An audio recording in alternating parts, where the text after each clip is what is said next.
شروع اللہ کا نام لے کر جو بڑا مہربان نہایت رحم والا ہے۔ طٰہٰ، اے نبی صلی اللہ علیہ وآلہ وسلم، ہم نے تم پر قرآن اس لیے نازل نہیں کیا کہ تم مشقت میں پڑ جاؤ، مگر ہر اس شخص کی نصیحت کے لیے نازل کیا ہے جو خوف رکھتا ہے۔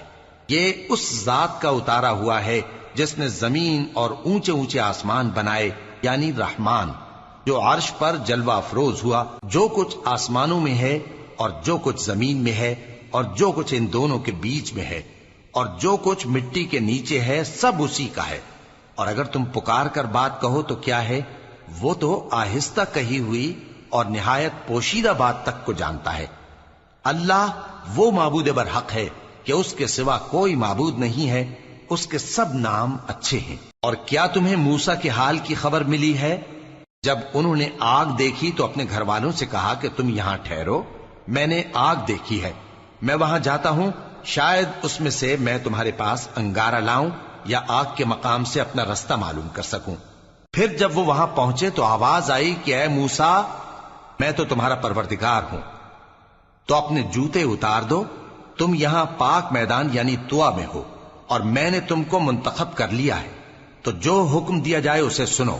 بے شک میں ہی اللہ ہوں، میرے سوا کوئی معبود نہیں، تو میری عبادت کیا کرو اور میری یاد کے لیے نماز پڑھا کرو۔ قیامت یقیناً آنے والی ہے، میں چاہتا ہوں کہ اس کے وقت کو پوشیدہ رکھوں تاکہ ہر شخص جو کوشش کرے اس کا بدلہ پائے۔ تو جو شخص اس پر ایمان نہیں رکھتا اور اپنی خواہش کے پیچھے چلتا ہے، کہیں تم کو اس کے یقین سے روک نہ دے، تو اس صورت میں تم ہلاک ہو جاؤ۔ اور اے موسیٰ، یہ تمہارے داہنے ہاتھ میں کیا ہے؟ انہوں نے کہا، یہ میری لاٹھی ہے، اس پر میں ٹیک لگاتا ہوں اور اس سے اپنی بکریوں کے لیے پتے جھاڑتا ہوں، اور اس میں میرے اور بھی کئی فائدے ہیں۔ فرمایا کہ موسیٰ اسے زمین پر ڈال دو، تو انہوں نے اس کو ڈال دیا اور وہ یکا یک سانپ بن کر دوڑنے لگا۔ فرمایا کہ اسے پکڑ لو اور ڈرنا مت، ہم اس کو ابھی اس کی پہلی حالت پر لوٹا دیں گے، اور اپنا ہاتھ اپنی بغل میں دبا لو کہ وہ کسی عیب و بیماری کے بغیر سفید چمکتا دمکتا نکلے گا۔ یہ دوسری نشانی ہے تاکہ ہم تمہیں اپنے بڑے بڑے نشانات دکھائیں۔ تم فرعون کے پاس جاؤ کہ وہ سرکش ہو رہا ہے۔ کہا، اے میرے پروردگار، اس کام کے لیے میرا سینہ کھول دے اور میرا کام آسان کر دے، اور میری زبان کی گرہ کھول دے تاکہ وہ میری بات سمجھ لیں، اور میرے گھر والوں میں سے ایک کو میرا وزیر یعنی مددگار مقرر فرما، یعنی میرے بھائی ہارون کو۔ اس سے میری کمر کو مضبوط کر اور اسے میرے کام میں شریک کر، تاکہ ہم تیری بہت سی تسبیح کریں اور تجھے کثرت سے یاد کریں، تو ہم کو ہر حال میں دیکھ رہا ہے۔ فرمایا، موسیٰ، تمہاری دعا قبول کی گئی، اور ہم نے تم پر ایک بار اور بھی احسان کیا تھا جب ہم نے تمہاری والدہ کو الہام کیا تھا جو تمہیں بتایا جاتا ہے۔ وہ یہ تھا کہ اسے یعنی موسیٰ کو صندوق میں رکھو، پھر اس صندوق کو دریا میں ڈال دو، تو دریا اس کو کنارے پر ڈال دے گا، اور میرا اور اس کا دشمن اسے اٹھا لے گا۔ اور موسیٰ، میں نے تم پر اپنی طرف سے محبت ڈال دی، اور اس لیے کہ تم میرے سامنے پرورش پاؤ۔ جب تمہاری بہن وہاں فرعون کے ہاں گئی اور کہنے لگی کہ میں تمہیں اس کا پتہ دوں جو اس کو پالے پوسے، تو اس طریق سے ہم نے تم کو تمہاری ماں کے پاس پہنچا دیا تاکہ ان کی آنکھیں ٹھنڈی ہوں اور وہ رنج نہ کریں۔ اور تم نے ایک شخص کو مار ڈالا تھا تو ہم نے تم کو غم سے نجات دی، اور ہم نے تمہاری کئی بار آزمائش کی، پھر تم کئی سال اہل مدین میں ٹھہرے رہے۔ پھر اے موسیٰ، تم ایک اندازے پر آ پہنچے اور میں نے تم کو اپنے کام کے لیے بنایا ہے، تو تم اور تمہارا بھائی دونوں ہماری نشانیاں لے کر جاؤ اور میری یاد میں سستی نہ کرنا۔ دونوں فرعون کے پاس جاؤ کہ وہ سرکش ہو رہا ہے، اور اس سے نرمی سے بات کرنا، شاید وہ غور کرے یا ڈر جائے۔ دونوں کہنے لگے کہ اے ہمارے پروردگار، ہمیں خوف ہے کہ وہ ہم پر زیادتی کرنے لگے یا زیادہ سرکش ہو جائے۔ اللہ نے فرمایا کہ ڈرو مت، میں تمہارے ساتھ ہوں کہ سنتا اور دیکھتا ہوں۔ اچھا، تو اس کے پاس جاؤ اور کہو کہ ہم آپ کے پروردگار کے بھیجے ہوئے ہیں، تو بنی اسرائیل کو ہمارے ساتھ جانے کی اجازت دیجیے اور انہیں عذاب نہ کیجیے۔ ہم آپ کے پاس آپ کے پروردگار کی طرف سے نشانی لے کر آئے ہیں، اور جو ہدایت کی بات مانے اس کو سلامتی ہو۔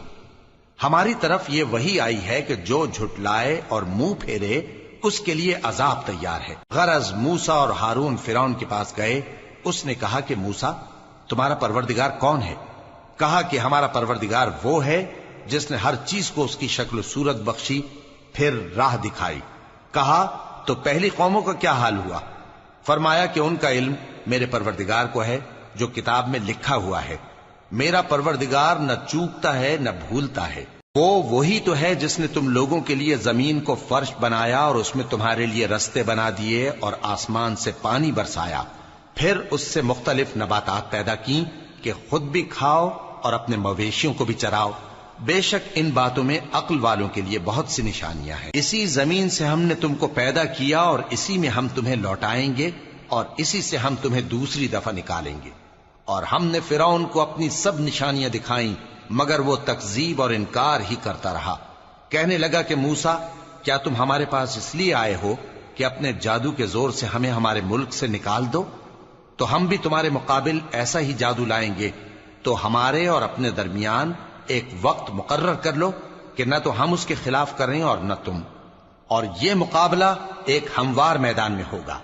موسیٰ نے کہا کہ آپ کے لیے یوم زینت کا وعدہ ہے، اور یہ کہ لوگ اس روز دن چڑھے اکٹھے ہو جائیں۔ تو فرعون لوٹ گیا اور اپنے سامان جمع کر کے پھر آیا۔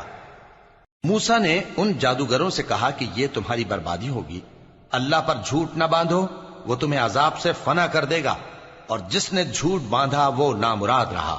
تو وہ باہم اپنے معاملے میں جھگڑنے اور چپکے سرگوشی کرنے لگے۔ کہنے لگے یہ دونوں جادوگر ہیں، چاہتے ہیں کہ اپنے جادو کے زور سے تم کو تمہارے ملک سے نکال دیں اور تمہارے بہترین مذہب کو نابود کر دیں۔ تو تم جادو کا سامان اکٹھا کر لو اور پھر قطار باندھ کر آؤ۔ آج جو غالب رہا وہی کامیاب ہوا۔ جادوگر بولے کہ موسیٰ، یا تو تم اپنی چیز ڈالو یا ہم اپنی چیزیں پہلے ڈالتے ہیں۔ موسیٰ نے کہا بلکہ تم ہی پہلے ڈالو۔ جب انہوں نے چیزیں ڈالیں تو یکا یک ان کی رسیاں اور لاٹھیاں موسیٰ کے خیال میں ایسی آنے لگیں کہ وہ میدان میں ادھر ادھر دوڑ رہی ہیں۔ اس وقت موسیٰ نے اپنے دل میں خوف محسوس کیا۔ ہم نے کہا خوف نہ کرو، بلا شبہ تم ہی غالب رہو گے، اور جو چیز یعنی لاٹھی تمہارے داہنے ہاتھ میں ہے اسے ڈال دو کہ جو کچھ انہوں نے بنایا ہے اس کو وہ نگل جائے گی۔ جو کچھ انہوں نے بنایا ہے یہ تو جادوگروں کے ہتھ کنڈے ہیں، اور جادوگر جہاں بھی جائے کامیاب نہیں ہوگا۔ اس پر جادوگر سجدے میں گر پڑے، کہنے لگے کہ ہم موسیٰ اور ہارون کے پروردگار پر ایمان لائے۔ فرعون بولا کہ پیشتر اس کے کہ میں تمہیں اجازت دوں تم اس پر ایمان لے آئے؟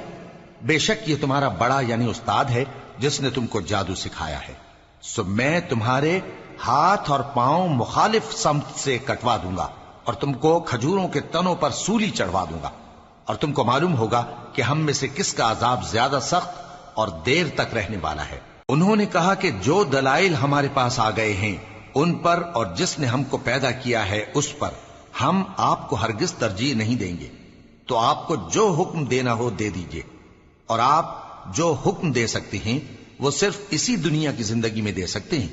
ہم تو اپنے پروردگار پر ایمان لے آئے تاکہ وہ ہمارے گناہوں کو معاف کرے، اور اسے بھی جو آپ نے ہم سے زبردستی جادو کرایا، اور اللہ سب سے اچھا ہے اور ہمیشہ باقی رہنے والا ہے۔ جو شخص اپنے پروردگار کے پاس گناہگار ہو کر آئے گا تو اس کے لیے جہنم ہے جس میں نہ وہ مرے گا نہ جیے گا، اور جو اس کے روبرو ایماندار ہو کر آئے گا اور عمل بھی نیک کیے ہوں گے تو ایسے لوگوں کے لیے اونچے اونچے درجے ہیں، یعنی ہمیشہ رہنے کے باغ جن کے نیچے نہریں بہ رہی ہیں، ہمیشہ ان میں رہیں گے، اور یہ اس شخص کا بدلہ ہے جو پاک ہوا۔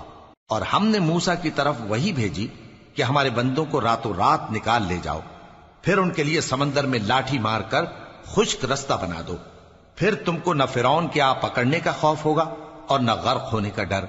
پھر فرعون نے اپنے لشکروں کے ساتھ ان کا تعاقب کیا تو سمندر کی موجوں نے ان پر چڑھ کر انہیں ڈھانک لیا یعنی ڈبو دیا، اور فرعون نے اپنی قوم کو گمراہ کر دیا اور سیدھے رستے پر نہ ڈالا۔ اے آل یعقوب، ہم نے تم کو تمہارے دشمن سے نجات دی اور تورات دینے کے لیے تم سے کوہ طور کی داہنی جانب مقرر کی، اور تم پر من اور سلوہ نازل کیا، اور حکم دیا کہ جو پاکیزہ چیزیں ہم نے تم کو دی ہیں ان کو کھاؤ اور اس میں حد سے نہ نکلنا، ورنہ تم پر میرا غضب نازل ہوگا، اور جس پر میرا غضب نازل ہوا وہ ہلاک ہو گیا۔ اور جو توبہ کرے اور ایمان لائے اور عمل نیک کرے پھر سیدھے رستے چلے اس کو میں بخش دینے والا ہوں۔ اور اے موسیٰ، تم نے اپنی قوم سے آگے چلے آنے میں کیوں جلدی کی؟ کہا وہ میرے پیچھے آ رہے ہیں، اور اے میرے پروردگار میں نے تیری طرف آنے کی جلدی اس لیے کی کہ تو خوش ہو جائے۔ فرمایا کہ ہم نے تمہاری قوم کو تمہارے بعد آزمائش میں ڈال دیا ہے، اور سامری نے ان کو بہکا دیا ہے۔ اور موسیٰ غصے اور غم کی حالت میں اپنی قوم کے پاس واپس آئے اور کہنے لگے کہ اے قوم، کیا تمہارے پروردگار نے تم سے اچھا وعدہ نہیں کیا تھا؟ کیا میری جدائی کی مدت تمہیں لمبی معلوم ہوئی، یا تم نے یہ چاہا کہ تم پر تمہارے پروردگار کی طرف سے غضب نازل ہو، اور اس لیے تم نے مجھ سے جو وعدہ کیا تھا اس کے خلاف کیا؟ وہ کہنے لگے کہ ہم نے اپنے اختیار سے آپ سے وعدہ خلافی نہیں کی، لیکن ہم ان لوگوں کے زیوروں کا بوجھ اٹھائے ہوئے تھے، پھر ہم نے اس کو آگ میں ڈال دیا، اور اسی طرح سامری نے ڈال دیا۔ تو اس نے ان کے لیے ایک بچڑا بنا دیا، یعنی ایک بے جان جسم جس میں گائے کسی آواز تھی۔ تو لوگ کہنے لگے کہ یہی تمہارا معبود ہے اور یہی موسیٰ کا معبود ہے، مگر وہ بھول گئے ہیں۔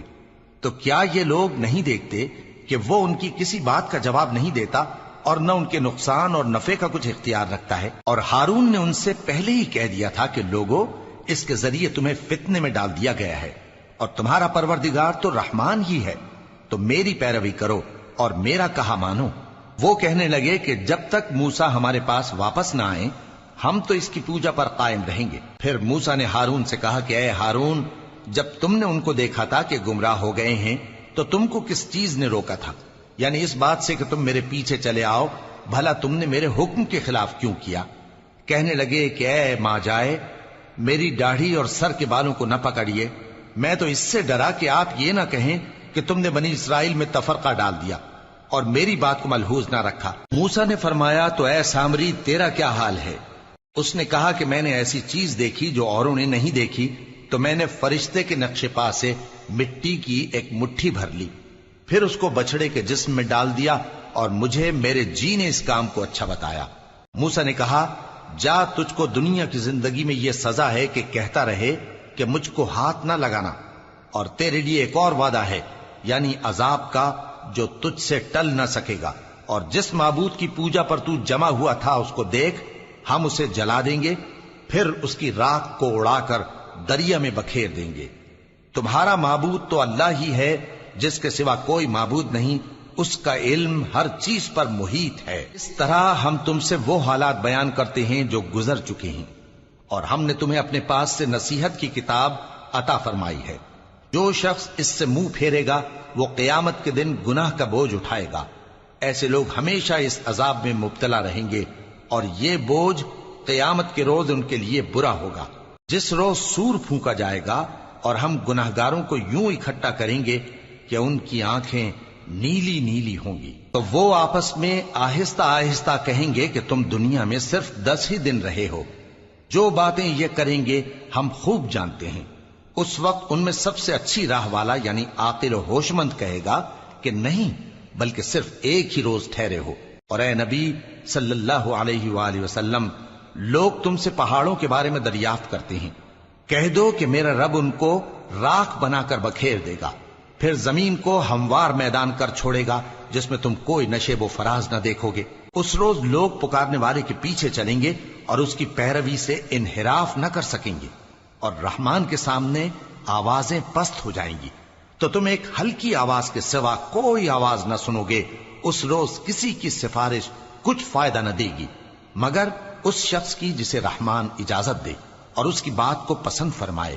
جو کچھ ان کے آگے ہے اور جو کچھ ان کے پیچھے ہے وہ اس کو جانتا ہے، اور وہ اپنے علم سے اللہ کے علم کا احاطہ نہیں کر سکتی۔ اور اس زندہ و قائم کے روبرو منہ لٹک جائیں گے، اور جس نے ظلم کا بوجھ اٹھایا وہ نامراد رہا، اور جو نیک کام کرے گا اور مومن بھی ہوگا تو اس کو نہ ظلم کا خوف ہوگا اور نہ نقصان کا۔ اور ہم نے اس کو اسی طرح کا قرآن عربی نازل کیا ہے، اور اس میں طرح طرح کے ڈراوے بیان کر دیے ہیں تاکہ لوگ پرہیزگار بنیں یا اللہ ان کے لیے نصیحت پیدا کر دے۔ تو اللہ جو سچا بادشاہ ہے، عالی قدر ہے، اور قرآن کی وحی جو تمہاری طرف بھیجی جاتی ہے اس کے پورا ہونے سے پہلے قرآن کے پڑھنے میں جلدی نہ کیا کرو، اور دعا کرو کہ میرے پروردگار مجھے اور زیادہ علم دے۔ اور ہم نے پہلے آدم سے عہد لیا تھا مگر وہ اسے بھول گئے، اور ہم نے ان میں ارادے کی پختگی نہ پائی۔ اور جب ہم نے فرشتوں سے کہا کہ آدم کے آگے سجدہ کرو تو سب سجدے میں گر پڑے مگر ابلیس نے انکار کیا۔ اس پر ہم نے فرمایا کہ آدم، یہ تمہارا اور تمہاری بیوی کا دشمن ہے، تو یہ کہیں تم دونوں کو بہشت سے نہ نکلوا دے، پھر تم تکلیف میں پڑ جاؤ۔ جہاں تم کو یہ آسائش ہے کہ نہ بھوکے رہو نہ ننگے، اور یہ کہ نہ پیاسے رہو اور نہ دھوپ کھاؤ۔ پھر شیطان نے ان کے دل میں وسوسہ ڈالا اور کہا کہ آدم، بھلا میں تم کو ایسا درخت بتاؤں جو ہمیشہ کی زندگی کا باعث ہو اور ایسی بادشاہت کہ کبھی زائل نہ ہو؟ سو دونوں نے اس درخت کا پھل کھا لیا تو ان پر ان کی شرم گاہیں ظاہر ہو گئیں اور وہ اپنے اوپر بہشت کے پتے چپکانے لگے، اور آدم نے اپنے پروردگار کے حکم کے خلاف کیا تو وہ اپنے مقصد سے بے راہ ہو گئے۔ پھر ان کے پروردگار نے ان کو نوازا تو ان پر مہربانی سے توجہ فرمائی اور سیدھی راہ بتائی۔ فرمایا کہ تم دونوں یہاں سے نیچے اتر جاؤ، تم میں بعض کے دشمن ہوں گے، پھر اگر میری طرف سے تمہارے پاس ہدایت آئے تو جو شخص میری ہدایت کی پیروی کرے گا وہ نہ گمراہ ہوگا اور نہ تکلیف میں پڑے گا، اور جو میری نصیحت سے منہ پھیرے گا اس کی زندگی تنگ ہو جائے گی، اور قیامت کو ہم اسے اندھا کر کے اٹھائیں گے۔ وہ کہے گا کہ میرے پروردگار، تو نے مجھے اندھا کر کے کیوں اٹھایا؟ میں تو دیکھتا بھالتا تھا۔ اللہ فرمائے گا کہ ایسا ہی چاہیے تھا، تیرے پاس ہماری آیتیں آئیں تو تو نے ان کو بھلا دیا، اسی طرح آج ہم تجھ کو بھلا دیں گے۔ اور جو شخص حد سے نکل جائے اور اپنے پروردگار کی آیتوں پر ایمان نہ لائے، ہم اس کو ایسا ہی بدلہ دیتے ہیں، اور آخرت کا عذاب بہت سخت اور ہمیشہ باقی رہنے والا ہے۔ تو کیا یہ بات ان لوگوں کے لیے موجب ہدایت نہ ہوئی کہ ہم ان سے پہلے بہت سے فرقوں کو ہلاک کر چکے ہیں جن کے رہنے کے مقامات میں یہ چلتے پھرتے ہیں؟ عقل والوں کے لیے اس میں بہت سی نشانیاں ہیں۔ اور اگر ایک بات تمہارے پروردگار کی طرف سے پہلے صادر اور جزائے اعمال کے لیے ایک میعاد مقرر نہ ہو چکی ہوتی تو نزول عذاب لازم ہو جاتا۔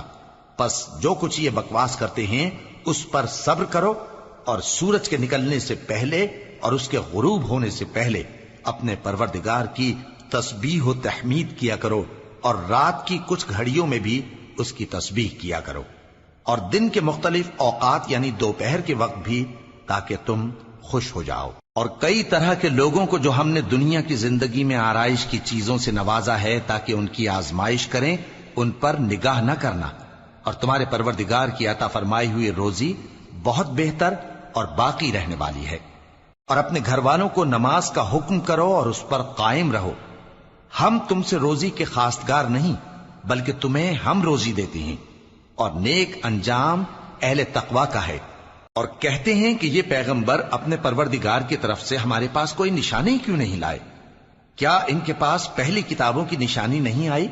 اور اگر ہم ان کو پیغمبر کے بھیجنے سے پیشتر کسی عذاب سے ہلاک کر دیتے تو یہ کہتے کہ اے ہمارے پروردگار، تو نے ہماری طرف کوئی پیغمبر کیوں نہ بھیجا کہ ہم ذلیل اور رسوا ہونے سے پہلے تیرے احکام کی پیروی کرتے۔ کہہ دو کہ سب نتائج اعمال کے منتظر ہیں، سو تم بھی منتظر رہو، ان قریب تم کو معلوم ہو جائے گا کہ دین کے سیدھے رستے پر چلنے والے کون ہیں اور جنت کی طرف راہ پانے والے کون ہیں۔ ہم